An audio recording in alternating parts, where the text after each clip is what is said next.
حضرت امیر معاویہ رضی اللہ تعالی عنہ کے وصال کے بعد آپ کے بیٹے یزید کو خلافت مل جاتی ہے۔ یزید ایک بدترین اور بدبخت شیطان تھا، شرابی تھا، زانی تھا۔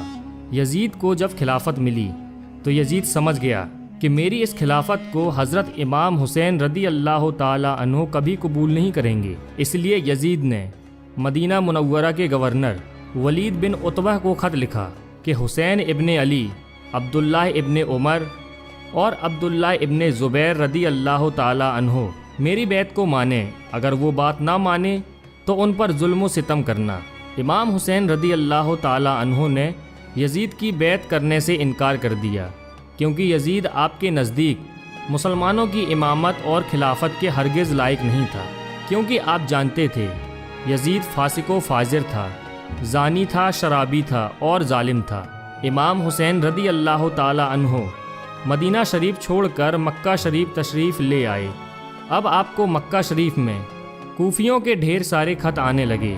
ان خطوں میں لکھا ہوا تھا، اے امام حسین، آپ کوفہ تشریف لے آئیے، یہاں پر یزید کا ظلم و ستم بڑھتا چلا جا رہا ہے، ہم آپ سے ہی بیعت کریں گے، یزید کی بیعت ہمیں ہرگز قبول نہیں ہے۔ آپ نے حالات کو سمجھنے کے لیے اپنے بھائی مسلم بن عقیل رضی اللہ تعالی عنہ کو یہ کہہ کر کوفہ بھیجا کہ جاؤ، جا کر وہاں کے حالات معلوم کرو، وہاں کے حالات کیسے ہیں۔ جب حضرت مسلم بن عقیل رضی اللہ تعالی عنہ کوفہ پہنچے تو وہاں کے لوگوں نے بڑے ہی احترام کے ساتھ آپ کا استقبال کیا۔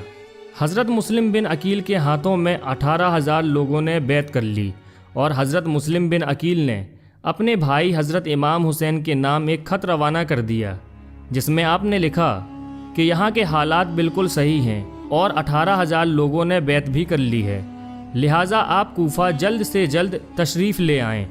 لیکن جب یزید نے ان لوگوں کو دھمکیاں دی تو وہ لوگ اپنی بات سے مکر گئے اور امام مسلم بن عقیل کو شہید کر دیا۔